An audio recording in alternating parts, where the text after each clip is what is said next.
I'm from HCL, by the way. I work in the DevOps practice within HCL. What I'm going to talk today about is a little bit more on the enterprises side. How do we do DevOps? And what challenges we face. So I'm more of a developer who started as a developer but eventually moved into DevOps. You can look more on Google or just go to vishalbehind.com. One quick sleep check. How many of you have implemented DevOps on, for example, BizTalk or TIBCO or Pega or Appian or a SAP platform? Okay, fantastic. So I think you'll relate to more what I'm saying, but let's look at it. So typically the way we start with a new customer is we do an assessment in the sense how they're doing today and what they can do tomorrow in terms of DevOps, aligning with DevOps. And then I talk to different people. Somebody might be a developer, somebody might be an ops person, somebody might be a project manager or a CIO. And then I have to tell them different stories really because they need to understand what I'm talking about, right? I can't tell the same story to everyone. So let's look at that from everyone's perspective. And the problem here is these are not companies which are born digital like Google or Facebook. These are born legacy. Like 20 years ago, they might have still COBOL code running on mainframe systems and then modern systems running alongside those mainframe or legacy systems. So let's look at one by one.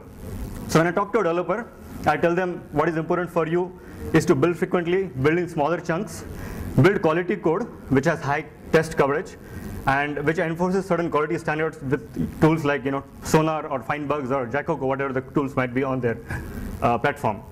I won't focus too much on tooling because that might vary from platform to platform and language to language, but more from principles point of view.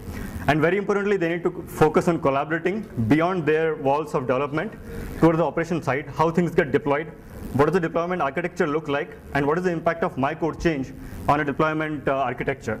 For example, maybe, of course, not today, nobody writes, but there were times when people used to write something on a local file system. That is going to break for sure when you scale out in a production kind of system.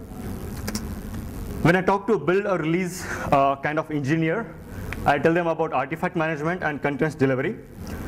In the sense you manage all binaries in a single place, you tag them, you do all the binary analysis of those binary builds as well as the open source libraries that you're using, so you know what security and what vulnerabilities you're carrying in your enterprise. I talked to them about continuous delivery, wherein you deploy in the same fashion across environments, right from dev to QA to UAT to production, with of course right controls in place, deciding who can deploy where. I talked to them about automation and runbooks for everything that they do, with tools like GoCD or other commercial tools. When I talk to ops persona, I talk to them about infrastructure as code and continuous delivery again, because eventually they need to write runbooks for infrastructure as well as for application deployment. They need to have testable and self-serviceable platform. For example, if I'm a developer, I should be able to deploy on my own without having to raise a ticket and then wait for somebody to actually email me that deployment is done. Excuse me. When I talk to monitoring persona, I talk to them about performance management. They need to measure everything that is important, and most importantly, trend it over a period of time, so you know what's going on at what event or a trigger.